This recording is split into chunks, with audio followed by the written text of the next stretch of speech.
नमस्कार दोस्तों, take scan के एक बिल्कुल नया फ्रेश और एक्साइटिंग एपिसोड में आपका बहुत बहुत स्वागत है। आज के इस वीडियो के अंदर मैं डिजिटल रूपी के बारे में बताऊंगा। दोस्तों 1 दिसंबर से रिजर्व बैंक ऑफ इंडिया की तरफ से जो भारत के डिजिटल रूपी है उसे मेरे लिए चालू कर दिया गया है। बहुत सारे मेरे सब्सक्राइबर दोस्त ने मुझे ये सवाल किया था कि भाई डिजिटल रूपी के ऊपर एक वीडियो बनाओ और बहुत ही आसानी से आप समझाने की कोशिश करो कि डिजिटल रूपी होते क्या हैं। तो इस वीडियो के अंदर मैं डिजिटल रूपी के बारे में बताऊंगा कि ये डिजिटल रूपी होते क्या हैं और किस तरीके से ये डिजिटल रूपी काम में आएंगे और क्या ये यूपीआई को रिप्लेस कर सकते हैं। पूरा डिटेल्स बताऊंगा इस वीडियो के अंदर और इसके साथ जो क्रिप्टो करेंसी है उसके अंदर मेन डिफरेंसेस क्या है। चलिए वीडियो को शुरू करते हैं और इस वीडियो के अंदर इसके बारे में पूरा डिटेल्स जान लेते हैं।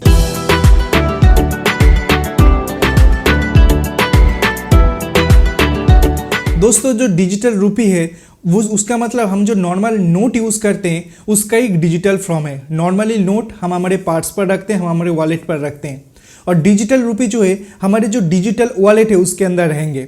दोस्तों आप ये पूछेंगे कि भाई इससे पहले तो हम डिजिटल वॉलेट यूज़ करते हैं। फॉर एग्जांपल अगर हम पेटीएम वॉलेट की बात करते हैं, मोबीक्विक, फ्रीचार्ज, इस तरीके का जो वॉलेट है उससे पहले भी तो हम डिजिटल वॉलेट को यूज़ करते हैं। तो डिजिटल वॉलेट और डिजिटल रुपये के अंदर डिफरेंसेस क्या है? देखिए डिजिटल वॉलेट के अंदर क्या होते हैं। फॉर एग्जांपल आप पेटीएम के अंदर डिजिटल वॉलेट यूज़ कर रहे हैं।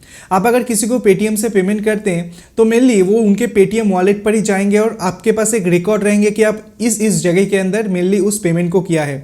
हालांकि वो रुपए का ही एक डिजिटल फॉर्म है लेकिन आपके पास उसका जो पूरा हिस्ट्री वो रहेंगे, आप इस जगह के अंदर खर्च किए और पेटीएम के पास भी उसका एक पूरा डिटेल्स रहते हैं कि आप कहाँ पर कितना पैसे यहाँ पर खर्च किए। लेकिन जो डिजिटल रूपी है उसके अंदर क्या होते हैं कि किसी के पास भी उसका डिटेल्स नहीं जाएंगे। फॉर एग्जांपल आपके पास अगर 100 रुपये का 10 नोट है, फॉर एग्जांपल 1000 रुपये है आपके पास और वो 1000 रुपये 100 रुपये आप डिफरेंट जगह के अंदर खर्च किए। आप जिसको भेज रहे हैं पैसा उसे छोड़कर क्या किसी को भी पता चल पाएंगे कि आप पैसे कहाँ खर्च किए? आप एक दुकान पर गए, वहाँ पर आपने 200 रुपये का खरीदारी किया, 200 का नोट आपने दिया तो आपको पता है कि आपने 200 का नोट दिया, उनको पता है कि 200 का नोट एक्सेप्ट किया।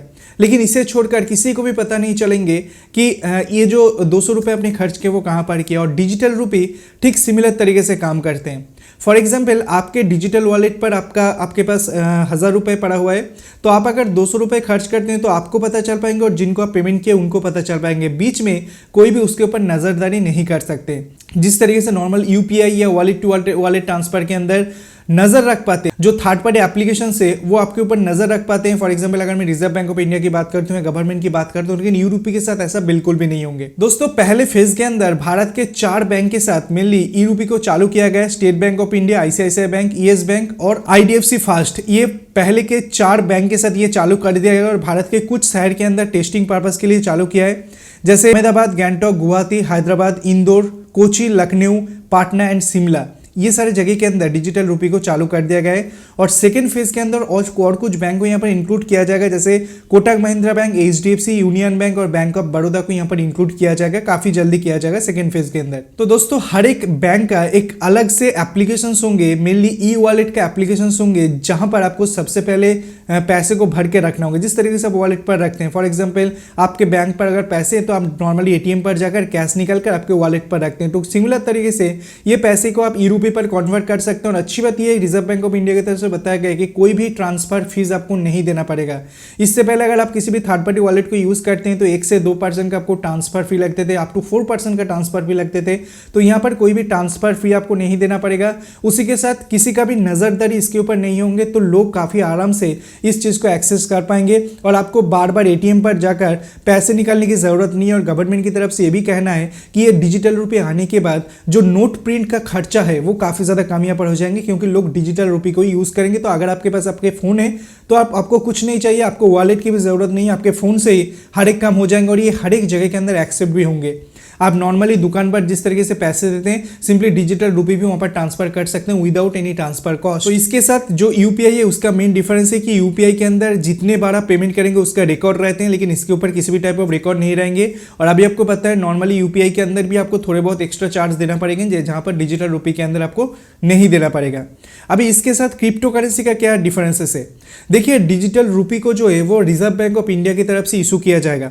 जितना डिमांड यहाँ पर बढ़ेंगे रिजर्व बैंक ऑफ इंडिया की तरफ से इसका सप्लाई भी बढ़ाया जाएगा, कम किया जाएगा। तो ये पूरे तरीके से कंट्रोल्ड है रिजर्व बैंक ऑफ इंडिया के द्वारा। और इसका बैकअप जो है वो भी आरबीआई यहाँ पर करते हैं। लेकिन क्रिप्टो करेंसी के अंदर क्या होते हैं कि वो अलग अलग प्रोजेक्ट के ऊपर काम करते हैं और उसे वैलिडेट करते हैं माइनर्स। नॉर्मली जो क्रिप्टो माइनर्स होते हैं वही मेनली उस क्रिप्टो करेंसी के जो लेन देन है उसको वैलिडेट यहाँ पर करते हैं और बहुत सारी जगह के अंदर प्रूफ ऑफ स्टेक के ऊपर चलते हैं। फॉर एग्जाम्पल अगर मैं इथेरियम जैसे क्रिप्टो करेंसी की बात करता हूँ उसके अंदर अभी प्रूफ ऑफ स्टेक चल रहा है, मतलब कुछ इथेरियम को आप स्टेक करके वहाँ पर से उस ट्रांजेक्शन को वैलिडेट कर सकते हैं।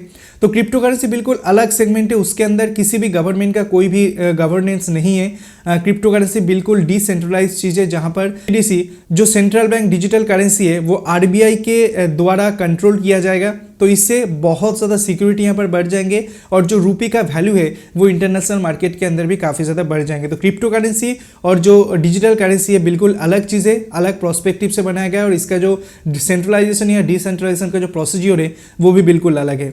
आशा करते हैं कि आपको मैं समझा पाया हूँ कि नॉर्मली ये जो डिजिटल करेंसी है ये क्या है। आप खुद अगर चाहें तो डिजिटल करेंसी को यूज़ कर सकते हैं। अभी के टाइम के अंदर सिंपली जो 4 बैंक के साथ अभी चालू किया गया है उसका जो डिजिटल करेंसी का वॉलेट है वो आपको सबसे पहले फ़ोन के ऊपर डाउनलोड करना होगा और नॉर्मल जो रुपए है उसे आप डिजिटल करेंसी पर कन्वर्ट कर सकते हैं। इसके लिए एक ट्यूटोरियल वीडियो में डेफिनेटली बनाऊंगा। मैं जिस जगह के अंदर रहता हूँ यहाँ पर अभी तक चालू नहीं हुआ है, जब चालू हो जाएंगे मैं स्टेप बाय स्टेप प्रोसीजर आपको डेफिनेटली बताऊंगा, किस तरीके से पेमेंट करना है उसके बारे में ही बताऊंगा।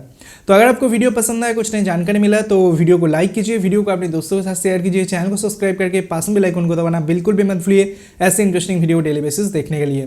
Thanks for watching, bye and take care. आपसे मुलाकात होगी ऐसी कोई नया वीडियो के साथ, तब तक के लिए दोस्तों अपना ख्याल रखिएगा।